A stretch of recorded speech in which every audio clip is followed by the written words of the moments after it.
خانواده عائله راوپوف با نیت تجارتی بیشتر ماه ایون سال 2020 بیش از 5 کیلوگرم طلای خالصشان را به تشکیلات امانتی قرضی خرد ایمان اینترنشنل به گرو گذاشتند و در عوضش 240,000 دلار آمریکایی مبلغ قرض گرفتند. مدینه جان راوپوف و شوهرش محمد جان راوپوف میگویند از بس که حجم طلا زیاد بود آن را طبق مقررات به نام چند عضو عائله گذاشتند و مسئولان تشکیلات همه شرطنامه ها را تصدیق کردند. ولی بعدی تقریبا 2 سال بین میزاج و قرض دهنده بحثی سر میزند که تا حال ادامه دارد. 2022 ماه مای وقتی که هر 3 ماه گفته محکم کرده از نو با وای میکردن شرطنامه میکردن همون جانده گفتن که کمتر قبطش بجتیری برامدگی گفتن. وقتی که من سرازه خسته کارخانشون رفتم ادارشون به نزدیک رئیسشون اکبر فهاد درآمدم گفتم که اینها پرابلمی ما هیچ خیلی گپکار نیست خطاگی شدگی شما آرامونه کارتون کده گشتن گیرید. ماه ایول با من فایزای بوده دادم چند بار بانک رفتم طلامو نشان تیتونم گفتن نشان ندادن من نباشد میفروشیم گفته طلا چی پول که دیام رفتیم فروختگیشون نه کمتر وای ریویزه شده است میخواد که تا اکتبر کشال کنه. ما 2010 همسرم به دعوت ترکیه می رفتیم برای تجارت. هم طلایی که به بانک موندگی هر بار می آوردیم میگیستیم کمتر. همون وقتی که جمع کردیم هم خیلی کار کردیم که یکم کارخانه میکشیم وقتی به بانک ایمان فراماتماش موندیم همش بردیم قطعی وای میموندیم از چی میگذشت نظارتی وای میگذشت متخصصی مویش میگذشت همش طلا نرمالی چکوی بخشی نیست آوردگان بود چکوش همش هست. اگر وای طلا نمی بود فکری غرض می داشتیم همین کیتانس نمیگرفتیم که برای 2 میلیون قیمت بانک بزداد کردگی.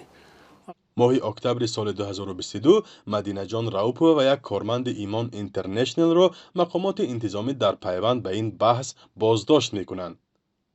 بعد 5 ماه بازداشت دادگاه شهر خوجند مدینه جان راوپوف را با اتهام تصرف پول و مال به کردیت داده شده و ساخته‌کارانه تیار کردن تمغه های باج اکسیزی، مارکه های مخصوص یا علامت های مطابقت و یا استفاده آنها گناهکار دانست و 11 سال روانه زندان کرد.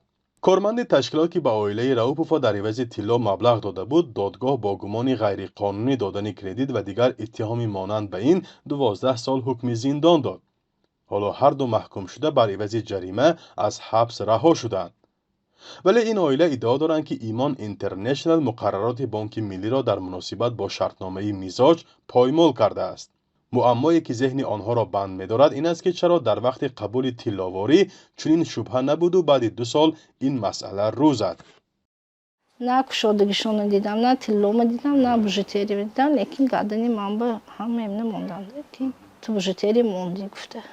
سوده هم advokatam همون بجتیر بیار ما بینیم گد نه آورد کارگری بانک بعد با کشاله کرد دیگه وقت به اعلان کردن سوده همونا ملا باید گفتن که آقا جان گیره نکنید دادگاهی نکنید همون طلاهای کیل نتونه حتی کارگرم ها دزده برفتگی گفتن سمعتم که اینجا کارخانه می یا اینجا سرای کلخوز می گفتم. مدینه جان راوپوف به اکثر زینه‌های حقوقی عاید این مسئله مراجعت کرده است ولی میگوید مرادش حاصل نشده است.